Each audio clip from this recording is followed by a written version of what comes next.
everybody. Welcome to our Culture Lovers channel. This week we'll present a contribution by Betty. She is studying the art of storytelling and hopes to share the things she learned here on the channel. She hopes we can learn from it and improve our skills on how we bring our stories to this channel. For her episode today, she uses a story by Andrea Gibbs to illustrate this. So, without further ado, let's listen to her.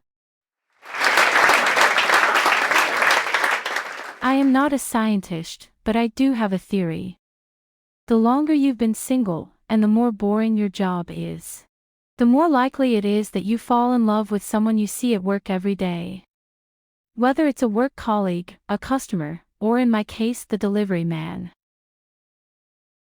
8 years ago, I was working at a travel agency, and when I first started, I thought, this was going to be great. Heaps of cheap flights, heaps of awesome adventures. The truth was anything but. My days consisted primarily of data entry and booking flights for 18-year-olds to go on gap adventures that usually involved them going across the world and embarrassing all of us and then vomiting all over themselves. That is what they were doing, to be real. I was therefore open to finding new opportunities, but there wasn't much going on. Except for the delivery man. The only problem was that he wasn't the delivery man for our business, he was the delivery man for our neighbors.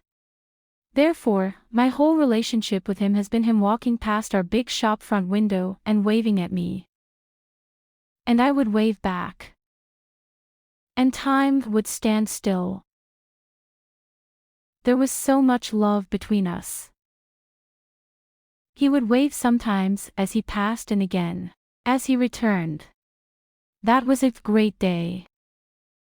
You know, he was my Hawaiian island in the sea of bookings for these Kontiki tours. And I was the only single girl in the office at the time, an office full of girls. This basically meant that conversation revolved around me and my lack of sex life, and what I tried to do at weekends and failed at miserably. How I could no longer be single. How they were going to help me. So, every time this delivery man would walk past and wave at me, they would shriek and scream and get so excited. They'd be like, "Oh my God, he's so in love with you. You should go out and make a move on him." And of course, I wanted to go out and make a move on him, but I didn't have the guts. And, to be honest, I thought he was way out of my league. He was really hot, and I normally go for fat, nerdy guys because they're easier to catch. They have weak knees, so they are easy targets. It's just how it works. I was even surprised by this guy, because I normally don't see people that good-looking waving at me, and he was, like, tall and broad-shouldered, with a chiseled jaw and a tight little butt. Like a real down-to-earth type of guy, the kind of guy who could have a pint with my dad. A guy like that, perfect. As for me, I was also pretty gutless, but at the same time, I was enjoying this little wave romance that we had going on. The whole thing was so simple and innocent and sweet. The feeling was like when you're in high school and going on a date for the first time, and your knees and pinkies touch. It was electric. This is the beginning of the great love story I'm going to have in my life. It's like the beginning of a movie. This is one of those stories that will be passed down through the family from generation to generation. Did you hear how Nana and Pop met? Their story is hilarious. And like I had my Nan's funeral, which happened that year. I remember that during her wake, we sat all around and talked. All of us, her friends and family, told stories about her, beautiful stories about her life. And I thought, wow, in the end, that's all we really are. We're just stories. Stories are what makes up our lives. Stories are how we remember people. In the end, stories make us feel less alone in the world. But a story isn't a story unless something happens, right? And after 18 months of this wave routine, I was getting a bit irritated and something had to happen. It had to be something I did. So I decided to do something quite big. I decided to quit my job. Not because I had another job to go to, but because I would be forced to finally make a move on this guy that I'd been crushing on for the last 18 months. And I'm good with deadlines, so I had to do it before my last day. So I told the girls at work, and they were so excited, not about quitting, but about this thing I was going to do to him, and they gave me ideas about how to pick him up. Like, just totally go out there, and go like, "Aw, nice package." I was like, leave the comedy to me. No, thanks. Furthermore, I wanted to continue using the non-verbal communication that we had already developed. This was not an all-out assault on him. I was going through this stage where I was really addicted to Bob Dylan, and I loved his music video, Subterranean Homesick Blues, where he shows the lyrics to his songs with these cards. I thought, that's what I am going to do. I am going to write love notes on cards, and I am going to stalk him in the shop front window when he walks past on my last day. So creative. So on my second to last day, I go and buy these cards, take them home, and I write them with a big black marker, and then I see that my handwriting is really messy, so I get my housemate to do it, a graphic designer, because for some reason, I think when the delivery man sees my messy handwriting, he'll be like, no way. And so, I take the cards to work with me on my last day, and I show the girls, and they're well impressed. They can't believe the effort I've put in. And I say, like, I wouldn't do anything less for the love of my life. Come on. And we're working away. That morning, I'm typing at my computer. Anyone walking past the shop front, we're all like giddy with excitement. So we're looking up at them. And, after a while 11:30 passes, that's the time he normally comes in. I start to get a bit nervous, I start freaking out because I'm like, I don't want to have to come in on Monday and do this unpaid. And then, 11:35 passes. He still hasn't come. At noon, the shop starts to get busy with students booking flights. My colleagues are like, stick around guys, there's about to be a show. So, there's this audience that's developing. 12:30 comes along, and I start to really kind of give up.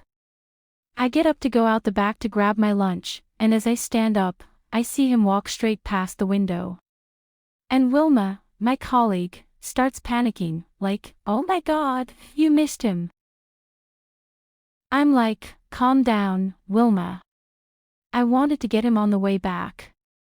That way he could whisk me away into his van romantically after he'd done all his jobs. That doesn't sound right, does it? Whisk me away romantically in a van. Anyway, I started to gather up my cards, and I told my boss to crank up the radio, I needed an upbeat. And I see him walk out of the shop next door.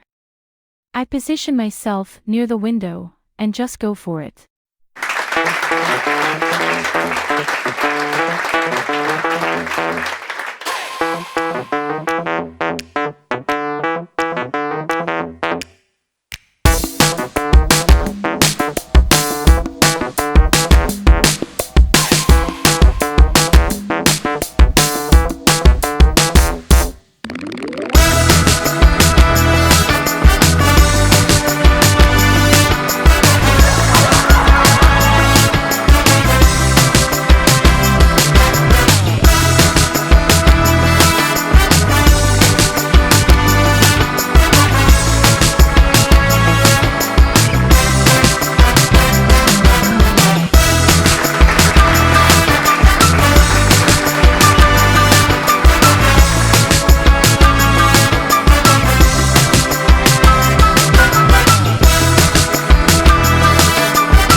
It's great that you guys appreciate it because he didn't.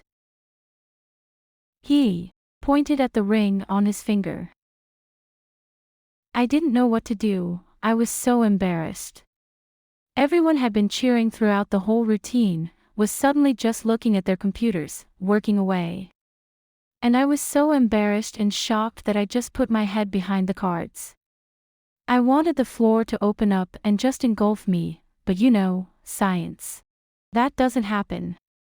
But I tried to get it to happen by putting my head against the window and just sliding down the glass. I was squatting on the ground looking up at him, just thinking, please walk away. Just walk away. But he didn't, and Wilma goes, he's coming in, he's coming in. And he came in, I'm standing there red-faced. He's like, it's your last day, isn't it? And I am like, yeah, and he gives me a hug, which feels really nice, right, but not that nice, because it's like just one of those horrible sympathy hugs, like, you'll be all right. You'll be all right. And I work away that afternoon, all embarrassed, and the girls are asking, you all right? And I'm like, yeah, I'm totally fine. I do that all the time. Try to pick up guys with cards, you know. I was pretty upset. I wanted to get home and have a little bit of a cry. And I am thinking to myself, who does that? Like, how'd I think that I could get away with that? Like life just doesn't happen like that. You know. But now, I think, stuff it. At least I brought a little bit of joy into his life, and now he's got a story, where someone made a grand romantic gesture to him. And if he's ever feeling a little bit unloved, or unhappy, or just mediocre, then when he thinks of that, it might bring a smile to his face and make him feel a little bit less alone in the world. Often, we cannot choose the stories we tell in our lives, but if we take a risk and show that we're human and vulnerable, then that's where the best stories are found. Cheers! So, after this, I am really curious how the team will implement the lessons learned. Don Quixote, are you listening? Anyway, if you like what we're doing, I suggest that you give us a thumb up, write a comment and subscribe. See you next week.